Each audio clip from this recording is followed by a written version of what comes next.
What happens when America's top lawyer gets caught between defending a president accused of corruption and answering to lawmakers demanding accountability? What unfolded wasn't just a hearing, it was a high-stakes clash that exposed cracks in credibility, loyalty, and truth itself. Congressman Dean came ready to confront Attorney General Pam Bondi, armed with questions about January 6th pardons, foreign lobbying deals, luxury jets, and even suspicious stock moves. But instead of giving answers, Bondi fired back with denials, diversions, and personal attacks so explosive, the chamber itself seemed stunned. PBS was competent. You had to retract those words. Mr. So don't Chairman, talk to me. Don't insult me publicly. this is so discourteous. This is so outside the committee's guidelines. Taking a personal shot at me while swiping at Biden? Very strange and very unprofessional of you. The answer is yes or no, and the answer is yes. You were registered as a lobbyist for Qatar. Is that correct? Yes. Never mind, don't answer. Did you disclose that when you went before the Senate for confirmation? Yes or no? No, it was not in your documents. The answer is no. President Trump.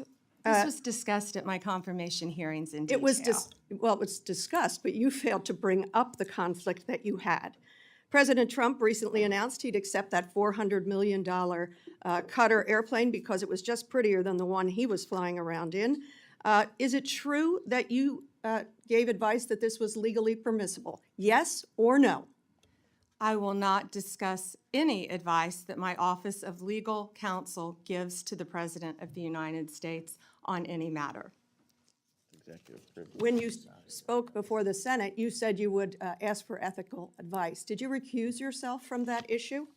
And talking about unprofessional, you say the President wanted a jet because it's pretty?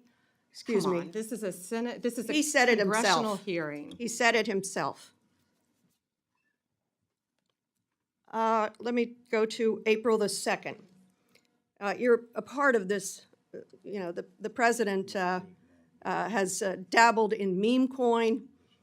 He had the DOJ, disband the National Cryptocurrency Enforcement Team. His son recently launched the Executive Branch Club, a private club with $500,000 memberships here in D.C. Any of this seem like it might be a problem, might be profiteering from the office, and maybe you and your ethics team might be concerned about these conflicts of interest, your own and the president and his family? Yes or no? Any concerns? What I would be concerned about in Pennsylvania are all the child sex cases that we've prosecuted, all the CSAM cases that we've prosecuted. Did you hear in my question? Pennsylvania. I That's asked what the I would witness be to concerned actually about. answer questions that are asked. Congresswoman Dean. Chairman? Please let the witness answer the question. She didn't. And I would like to ask you one more question. You're not just complicit in this, you're actively helping and profiting. Isn't it true that on April the 2nd, the same day that Trump announced his chaotic tariff regime that plummeted the stock market, you sold more than $1 million worth of your shares in Trump Media stock? Trump Media stock fell 13% in the following days. Seems you avoided that loss. Well done. I yield back. May I answer that, Chairman? I complied with my ethics, and yeah, I would take a class in financial literacy if you think I profited from that, because I lost a tremendous amount of money. Congresswoman, and also on page 25 of my SJ2, it lists my involvement with Qatar for anti-human trafficking for the World Cup. Thank you. What started as oversight turned into a bare-knuckle brawl of accusations, evasions, and political theater unlike anything Washington has seen in years. And the ending? It left everyone wondering who was really on trial that day. Congressman Dean wasted no time getting to the point. His opening challenge cut straight through the usual formalities. How could Bondi claim to support law enforcement when the very administration she served pardoned every single January 6th rioter on day one? To Dean, it wasn't just hypocrisy, it was a betrayal of the same Capitol Police officers who stood their ground during the attack, 5 of whom were no longer alive.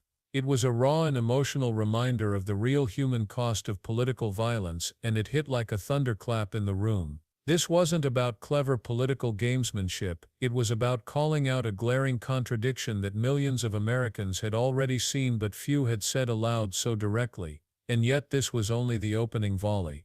Bondi's response revealed the playbook she would stick to for much of the hearing: stonewall, stall, and sidestep. When Dean pressed her on whether she advised the president during the blanket pardons, she fell back on the line that she would never reveal private conversations with the president. It wasn't a yes, it wasn't a no, it was nothing. Dean refused to let the evasions slide. He fought for his time, demanded the answers he was owed, and reminded everyone watching that dodging accountability is not the same as providing it. But the more he pushed, the more obvious it became that Bondi wasn't going to budge. She was there to protect the president, not to reveal anything close to the truth. And that's when the confrontation shifted into even more dangerous territory. Dean pulled out a detail that few expected to hear brought up so directly: Bondi's past work as a registered lobbyist for Qatar. This wasn't speculation, it was documented. The revelation raised glaring questions about conflicts of interest and ethical transparency. How could the Attorney General of the United States, a person meant to uphold impartial justice, also have been on the payroll of a foreign government known for its controversial human rights record? Bondi bristled instantly, accusing Dean of making things personal rather than addressing the substance of the claim. But to everyone listening, it didn't feel personal, it felt like accountability. If a top U.S. official had foreign entanglements, the public deserved to know. Dean had drawn blood, and Bondi knew it.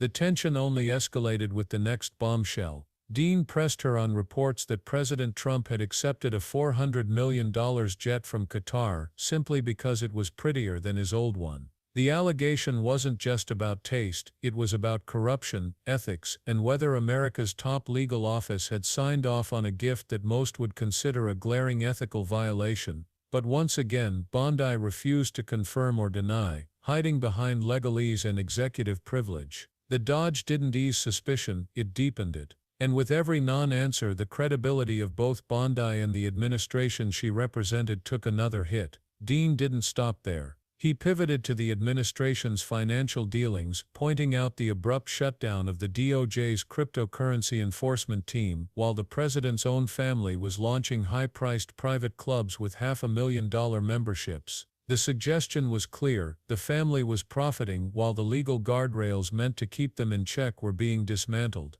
Bondi again tried to flip the script, scolding Dean for supposed unprofessionalism rather than responding to the underlying concern. It was a classic deflection: attack the messenger to distract from the message. But Dean wasn't about to let the issue drop. Then came the most jaw-dropping moment of all. Dean accused Bondi herself of suspicious stock activity, pointing out that she sold more than $1 million worth of Trump media shares on the very same day Trump announced chaotic tariffs that sent the market plunging. The timing looked damning, and the suggestion was clear: she had avoided a massive financial loss thanks to insider knowledge. The room froze at the weight of the allegation. Bondi, visibly rattled, snapped back that she had actually lost money and sarcastically suggested Dean take a class in financial literacy.